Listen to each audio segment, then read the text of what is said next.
এটা আমরা সকলেই জানি। আপনাদেরকে জিজ্ঞাসা করি, তাহলে আপনারাও বলবেন যে আল্লাহ তাআলা আমাদেরকে ইবাদতের জন্য সৃষ্টি করেছেন। কিন্তু কাম কাজ দেখে, চলাফেরা দেখে, ইবাদত বান্দেগি দেখে কি মনে হচ্ছে যে আমরা এসেছি পৃথিবীতে কিছুদিন থাকবো, আর ঘর বাড়ি তৈরি করব, আর ওর সঙ্গে সঙ্গে ঘর সংসার করব, ছেলে মেয়ের বিয়ে দেব, আবার আমরা কিছুদিন পর চলে যাব। এটা আমাদেরকে শুধু দেখতে মনে হচ্ছে, আমার দেখে শুনে মনে হচ্ছে, এটা আমাদের ধারণা মনে হচ্ছে, দেখে শুনে মনে হচ্ছে, আমাদের চলাফেরা দেখে মনে হচ্ছে, এটা আমরা মনে করি। কিন্তু জিজ্ঞাসা করলে এটাই বলবেন যে আমাদেরকে আল্লাহ তাআলা সৃষ্টি করেছেন ইবাদতের জন্য।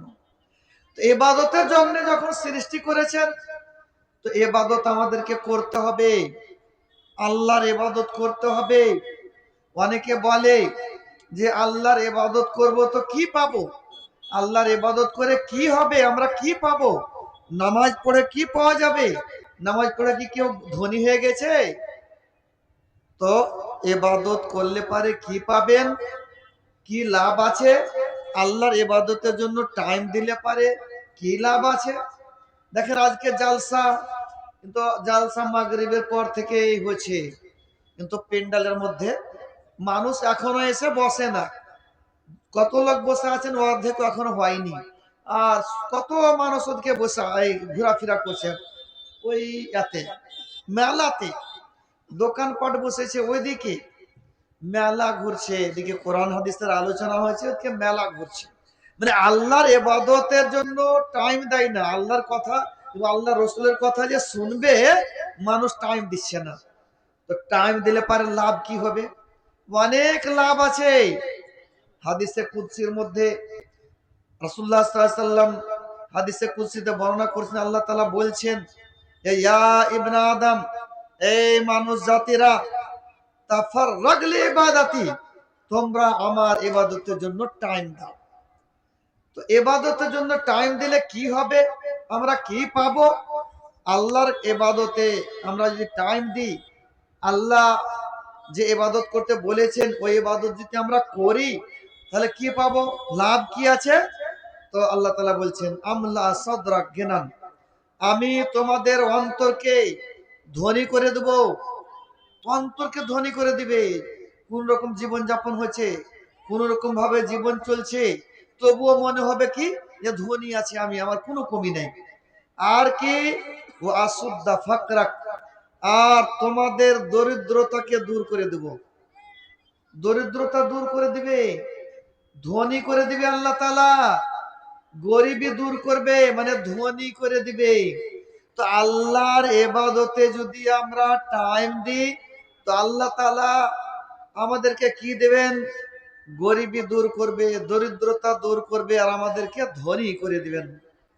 তারপর বলছে যে ওয়াইল্লাম তাফাল, যদি তোমরা আমার ইবাদতের জন্য টাইম না দাও, তো তোমাদের অন্তরকে ধনী করব না।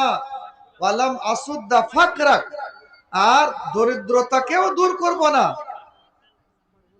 আর মালা তো ইয়াদাইকা সুগুলা, তো আল্লাহর ইবাদতের জন্য টাইম না দিই, তো অন্তরকে ধনী করবে না আল্লাহ তাআলা, আর দরিদ্রতা দূর করবে না, গরিবী দূর করবে না, গরিবের গরিব থেকে যাবে, ফকির হয়ে থেকে যাবে মানুষ।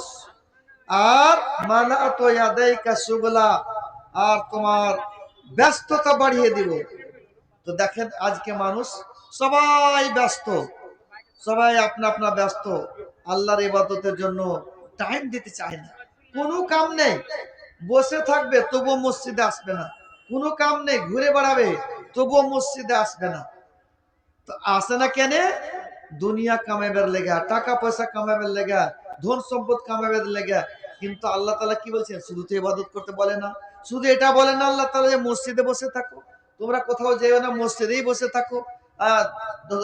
ব্যবসা বাণিজ্য করিও না, চাষবাস করিও না, তোমরা চাকরি করিও না, শুধু আল্লাহর ইবাদতই করতে থাকো, মসজিদে পড়ে থাকো, এটা তো বলছেন না। কি বলছেন? ফাইজা কুজিয়াতিস সালাত, যখন নামাজ পড়া হয়ে যাবে, ফান্তাশিরু ফিল আরজ, জমিনে তোমরা ছড়িয়ে ছিটিয়ে যাও, ওয়াবতাগু মিন ফাজলিল্লাহ, এবং আল্লাহর রুজি তালাশ করো। আল্লাহ তাআলা নিজেই বলছেন তোমরা রুজি তালাশ করো। নামাজ পড়ে নাও, নামাজের সময় নামাজ পড়ে নাও, নামাজ পড়ার পর তোমরা আপন আপন কামে ব্যস্ত হয়ে যাও, আপন আপন কামে লেগে যাও। যিনারা চাষবাস করছেন, চাষি আছেন, চাষ করতে লেগে যান। যিনারা ব্যবসায়ী, ব্যবসাতে লেগে যান। যিনারা চাকরিজীবী, চাকরিতে লেগে যান। আপন আপন কামে লেগে যান আর রুজি তলাশ করেন। তো আল্লাহ তাআলা রুজি তলাশ করতে বলছেন। এমন শুধু এই কথাই বলেন না যে মসজিদে পড়ে থাকো, এটা বলেন না। তো আল্লাহর ইবাদতের জন্য টাইম দিতে হবে। এই 5 ওয়াক্তের নামাজ 24 ঘন্টার মধ্যে 5 ওয়াক্তের নামাজে কতক্ষণ টাইম লাগবে? এই সামান্য 2-2.5 ঘন্টার টাইম। এই 2-2.5 ঘন্টার টাইমটা আমাদের কাছে নাই। কিন্তু আল্লাহ তাআলা কি বলছেন? কেন টাইম দিতে চায় না? ব্যস্ত, ধন সম্পদ জমা করার জন্য, টাকা পয়সা জমা করার জন্য সব ব্যস্ত থাকছে। কিন্তু আল্লাহ কি বলছেন? ইবাদত করলে টাকা পয়সা দিব, ইবাদত করলে দরিদ্রতা দূর করব, ইবাদত করলে ধন সম্পদ দিব। এই যে রুজি দিবে আল্লাহ তাআলা, রুজি দিবে মানে কি? টাকা পয়সা দিবে, ধন সম্পদ দিবে। দেবে না, আপনি রুজি কিনবেন, সামান কিনবেন আর খাবেন। তো রুজি চাইতেও বলছেন আল্লাহ তাআলা। আর আমরা চাইছি তো মসজিদে নামাজ পড়তে যাই, 5 ওয়াক্তের নামাজ পড়তে যাই, আর মসজিদে ঢুকি তো দোয়া পড়ি, আর মসজিদ থেকে বের হয় তখনও দোয়া পড়ি। মসজিদে ঢোকার সময় দোয়া সকলেই পড়েন, আল্লাহুম্মা আফতাহ লি আবওয়াবা রাহমাতিকা, দোয়া পড়েন সকলে। কিন্তু শুরুতে একটা আছে যে ওই শুরুকার দোয়াটা অনেকে পড়ে না। রাসূলুল্লাহ সাল্লাল্লাহু আলাইহি ওয়াসাল্লাম বলছেন, আদ-দাওয়াতুল কাবীর, একখানা কিতাব আছে ইমাম বাইহাকির, ওই কিতাবের মধ্যে আছে যে ইজা দাখালা আহাদুকুম আল মসজিদ ফালিউসাল্লি ওয়া সাল্লিম আলান নবী সাল্লাল্লাহু আলাইহি ওয়াসাল্লাম, যখন তোমাদের মধ্যে কেউ মসজিদে ঢুকবে তো নবী সাল্লাল্লাহু আলাইহি ওয়াসাল্লামের উপরে দরুদ সালাম যেন পাঠ করে, সুম্মা লিয়াকুল, তারপরে এই দোয়াটা পড়ে আল্লাহুম্মা আফতাহ লি আবওয়াবা রাহমাতিকা। তো মসজিদে ঢোকার আগে দরুদ আর সালাম পাঠ করতে হবে রাসূলুল্লাহ সাল্লাল্লাহু আলাইহি ওয়াসাল্লামের উপরে। কি পড়বেন? আসসালাতু ওয়াসসালামু আলা রাসূলিল্লাহ, আল্লাহুম্মা আফতাহ লি আবওয়াবা রাহমাতিকা। আবার যখন মসজিদ থেকে বের হবেন, ওই হাদিসের মধ্যে আছে ওয়াইজা খারাজা আহাদুকুম, যখন তোমাদের মধ্যে কেউ মসজিদ থেকে বের হবে তো ফালিউসাল্লি ওয়া সাল্লিম আলান নবী সাল্লাল্লাহু আলাইহি ওয়াসাল্লাম, তো নবী সাল্লাল্লাহু আলাইহি ওয়াসাল্লামের উপরে দরুদ এবং সালাম যেন পাঠ করে, সুম্মা লিয়াকুল, তারপরে এই দোয়াটা পড়ে আল্লাহুম্মা ইন্নী আসআলুকা মিন ফাদলিক। তো মসজিদ থেকে বের হওয়ার সময়ও দোয়া দোয়া পড়ার আগে আসসালাতু ওয়াসসালামু আলা রাসূলিল্লাহ পড়তে হবে, তারপরে আল্লাহুম্মা ইন্নী আসআলুকা মিন ফাদলিক। তো আমরা যে 5 ওয়াক্তের নামাজ পড়া মসজিদ থেকে বের হলাম, তো আমরা কি চাইলাম? কি বলছেন আল্লাহ তাআলা? যে আল্লাহুম্মা ইন্নী আসআলুকা মিন ফাজলিকা, রাসূলুল্লাহ সাল্লাল্লাহু আলাইহি ওয়াসাল্লাম বলছেন মসজিদ থেকে বের হওয়ার সময় এই দোয়া পড়ো। মানে কি হলো? যে আল্লাহ, আমি তোমার কাছে রুজি চাইছি, রুজি চাইছি, আমাকে টাকা পয়সা দাও, ধন সম্পদ দাও, আর চাল কিনবো, ডাল কিনবো, কাপড় ধরে কিনবো, এগুলো আমাকে দাও। তো মসজিদ থেকে বের হলো তখনও আমরা চেয়ে নিলাম। তারপর ফজরের নামাজ যখন পড়ছি আমরা, তখনও আমরা আল্লাহর কাছে রুজি চাইছি। রাসূলুল্লাহ সাল্লাল্লাহু আলাইহি ওয়াসাল্লাম আমাদেরকে আদেশ দিলেন যে ফজরের নামাজ পড়ে নেবা তো একটা দোয়া পড়বে। ফজরের নামাজ পর একটা দোয়া পড়তে হয়। দোয়ার কিতাবটা কিনা ওটা মুখস্থ করে নেবেন, খুব ভালো দোয়া আছে। দোয়াটা হলো কি? আল্লাহুম্মা ইন্নী আসআলুকা ইলমান নাফিয়া, হে আল্লাহ, আমি তোমার কাছে লাভদায়ক জ্ঞান চাইছি। তুমি আমাকে এমন ইলম দাও যে ইলমটা লাভ দিবে আমার। ওয়া রিজকান তাইয়্যিবা, পাক পবিত্র রুজি দাও, হালাল রুজি দাও। ওয়া আমালান মুতাকাব্বালা, এবং নেক আমল করার আমাকে তৌফিক দাও, এমন আমল করার তৌফিক দাও যে আমলটা গ্রহণ হয়ে যাবে। তিনটা জিনিস চাইতে বললেন রাসূলুল্লাহ সাল্লাল্লাহু আলাইহি ওয়াসাল্লাম ফজরের নামাজের পরেই। প্রথম নম্বর কি? এমন জ্ঞান দাও যে জ্ঞানটা আমার লাভ দিবে।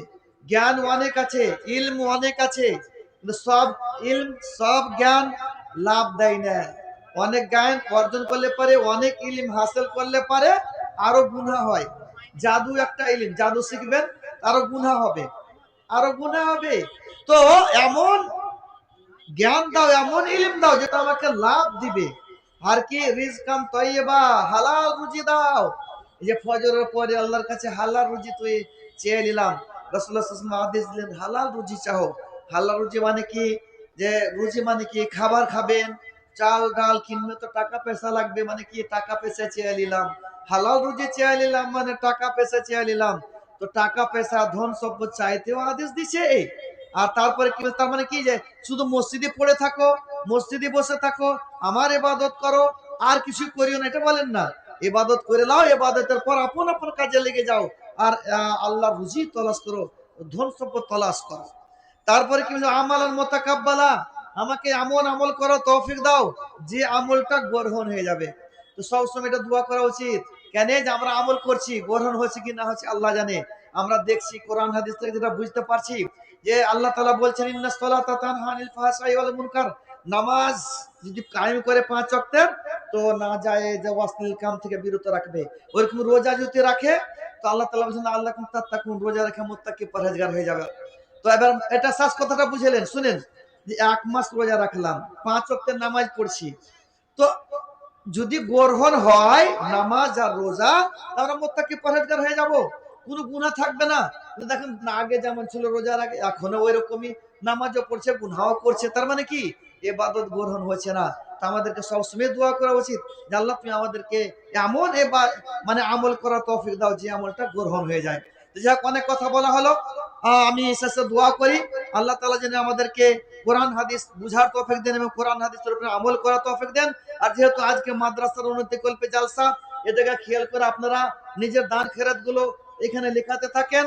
একের পর এক মাওলানারা আসবেন, ওয়াজ নসিহত করবেন, আর আপনাদের দান খেরাতের এলান করবেন। আমি এখান থেকে বক্তব্য ইতি করলাম। আসসালামু আলাইকুম ওয়া রাহমাতুল্লাহি ওয়া বারাকাতুহু।